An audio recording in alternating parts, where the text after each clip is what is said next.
अच्छा केबे एमती है कि आपण गोटे रूम भितर को गले आ हठात भूली गले अरे मु एठी कहीं आसी एमती आम समस्तंक सह हुए नहीं। व्यस्त हुअंतुनी आपणक मस्तिष्क किछि खराब हो जाएनी बस ताकू केवल एई 7टी सरल हैक्र दरकार। जेनेक्स को स्वागत। एठी आमे सरल विज्ञान सम्मत उपाय सब शिखि थाउ जहाँ आमको स्मार्ट भावे चिंता करिबाकू शांति रे बंचिबाकू आउ प्रतिदिन निजको आहुरी भल करिबारे सहाय्य करे। तेबे आउ डेरी न करी चालंतु सीधा आरंभ करिबा। आसिला आमर हैक नंबर 1। एइटा हेउची अद्भुत चित्र पद्धति। देखंतु आम मस्तिष्क को ना अजब जिनस भारी पसंद जहाँ जेते अजब सेते सहजरे मने रहे। धरंतु आपनको मने रखिबार अछि अंडा साबुन आउ गोटे नोटबुक। एबे कल्पना करंतु गोटे विराट बड़ अंडा साबुन फेणरे गाधौची आउ नोट्स लिखुची। केते अजब लागुछि ना। बस एमिति चित्र केबे भी भूली हबनी। एहा पछरे थिबा नियम हेउची भन ड्रेस्टॉप इफेक्ट। चलंतु एबे आगको बढ़िबा आम द्वितीय हैक आड़ो। एइटा हेला स्मृति महल पद्धति। गोटे एमिति जागा बाछंतु जहाकू आपण बहुत भल भावे जानिछंती जेमिति कि निज घर स्कूल किंबा आपणक रास्ता। एबे आपण जहा मने रखिबाकू चाहुचंती सेही जिनिस गुडीकू सेही जागार अलगा अलगा स्थान रे रखी देबार कल्पना करंतु। आम मस्तिष्क जागाकू भल भावे मने रखे। एही पुराना कौशल को कहा जाए मेथड ऑफ लोसी।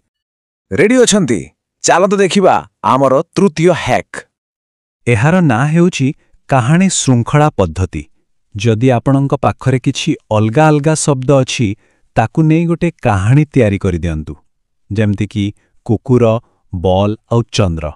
एमती खाली मने रखिबा बदले रे कल्पना करंतु गोटे कुकुर एमिति जोर रे बॉल को गोइठा मारिला जे सेइटा सीधा जाई चांदरे पहुंची गला। देखिले कहानी गोटे अठा भली काम करे जहा सबु शब्द को एकाठी जोड़ी रखे। एहाकू नैरेटिव मेमोरी प्रिंसिपल कहा जाए। आसंतु देखिबा आमर चतुर्थ हैक। एहा हेउची चंकिंग पद्धति। आम मस्तिष्क ना एका संगरे बेसी जिनस मने रखी पारेनी।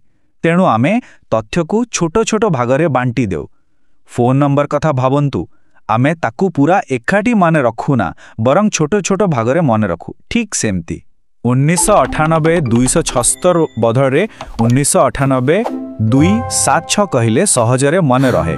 एहा पछरे अछि मिलर्स लॉ। एबे आसिला पंचम हैक जहा सिखिबार सबुठु भलो उपाय मध्यरु गोटिए। एहा हेउछि टीच बैक पद्धति।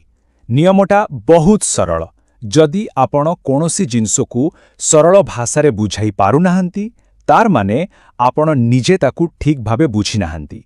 तेणु आपण जहा भी सिखुछंती ताकू निज सांगोकू किंबा आईना सामने रे ठिया होई निजको बुझांतु। एटाकू फेनमेन टेक्निक बोली मध्य कुहा जाए। चलंतु एबे आम षष्ठ हैक देखिबा। एहार ना हेउची स्पेस रिपिटिशन पद्धति। राति सारा बसी घोषिबाटा कोनोसी कामरे आसेनी। ताठू भल आपण पढ़िथिबा विषयकू एक दिन तापरे 3 दिन आउ 7 दिन परे पुणी थरे पढ़ंतु। एमिति व्यवधान रे पढ़िले आम मस्तिष्क सेही तथ्य को भूलेनी बरं ताकू आउरी मजबूत करि दिए। एहा एबिंगहाउस फॉरगेटिंग कर्व उपरे आधारित। आउ एबे आसिला आमर शेष अर्थात सप्तम हैक। एइटा हेउची निजको परीक्षा करिबा पद्धति। देखंतु खाली बारंबार पढ़ी गले लागे जे सबु मने अछि किंतु एइटा गोटे भ्रम। प्रकृत स्मृति सेतेबेले तैयारी हुए जेतेबेले आपण निज मस्तिष्क को जोर देई तथ्य मने पकांती। बही न देखी निजको प्रश्न पचारंतु।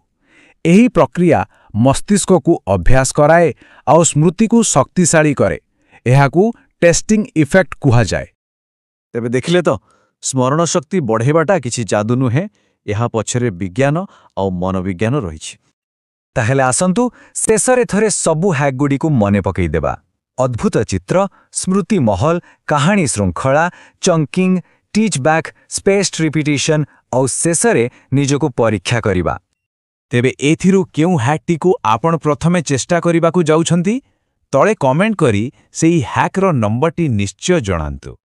जदि आपणଙ୍କୁ ए हैक गुडी को भल लागिला ତେବେ ଭିଡିଓଟିକୁ ଲାଇକ୍ କରିବାକୁ, ଚ୍ୟାନେଲକୁ ସବସ୍କ୍ରାଇବ୍ କରିବାକୁ ଆଉ ନିଜ ପରିବାର ଓ ସାଙ୍ଗମାନଙ୍କ ସହ ସେୟାର କରିବାକୁ ଜମା ବି ଭୁଲିବେନି।